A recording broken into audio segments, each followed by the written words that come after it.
കർക്കിടകത്തിലെ മാരി അകറ്റി ചിങ്ങപ്പുലരിയെ വരവേറ്റുകൊണ്ട് ആടിയും വേടനും ഗളിഞ്ചനും മടിയൻ കൂലോത്തെത്തി. ദേശാധിപനായ ക്ഷേത്രപാലകനെയും പരിവാരങ്ങളെയും വണങ്ങി തറവാടുകളിലും വീടുകളിലും ഗ്രാമസഞ്ചാരം നടത്തി. ഐശ്വര്യത്തിന്റെ പൊന്നിൻ ചിങ്ങം പിറന്നു. ആദിയും വ്യാധിയും അകറ്റാൻ മണ്ണിലിറങ്ങിയ കർക്കിടകത്തെയ്യങ്ങൾ അരങ്ങൊഴിഞ്ഞു. പഞ്ഞമാസമായ കർക്കിടകത്തിലെ ആദിവ്യാധികൾ അകറ്റാനാണ് കർക്കിടകത്തെയ്യങ്ങൾ വീടുകളിലെത്താറുള്ളത്. അള്ളട സ്വരൂപത്തിന്റെ ആസ്ഥാനമായ മടിയൻകുലം ക്ഷേത്രപാലകനീശ്വര ക്ഷേത്രത്ത് ആടിമാസത്തെയ്യങ്ങൾ സംഗമിച്ച് ക്ഷേത്രനടയിൽ ആടിയ ശേഷമാണ് തറവാടുകളിലേക്കും വീടുകളിലേക്കും പുറപ്പെടുന്നത്. ആടി, വേടൻ, ഗളിഞ്ചൻ എന്നീ കുട്ടിത്തെയ്യങ്ങളുടെ ദേശസഞ്ചാരത്തിനാണ് സമാപനം കുറിച്ചത്.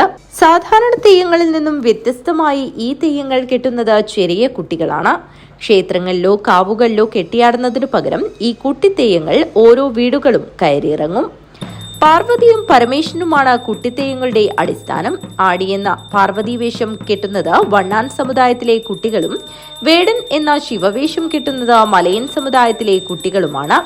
നൽക്കത്തായ സമുദായത്തിലെ കുട്ടികൾ ഗളിഞ്ചൻ തെയ്യം കെട്ടിയാടുന്നു.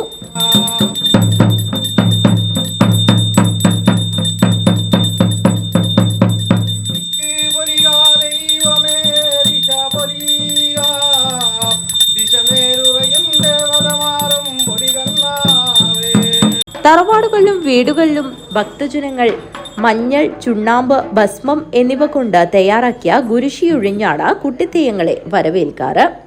മടിയൻകുലം പരിധിയിലെ ക്ഷേത്രങ്ങളിലും തറവാടുകളിലും ആടിയ തെയ്യങ്ങൾ ശ്രീകുറുമ്പ ഭഗവതി ക്ഷേത്ര പരിധിയിലും ആടിയ ശേഷം കർക്കിടകത്തിലെ മാരിയകറ്റി കുട്ടിത്തെയ്യങ്ങളുടെ ദേശസഞ്ചാരത്തിന് സമാപനം കുറിച്ചു.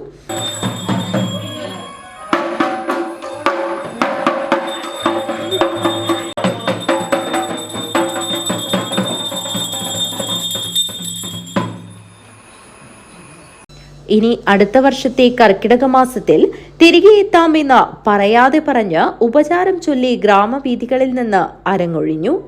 Balakrishnan Palakki, news bureau, Kanhangad.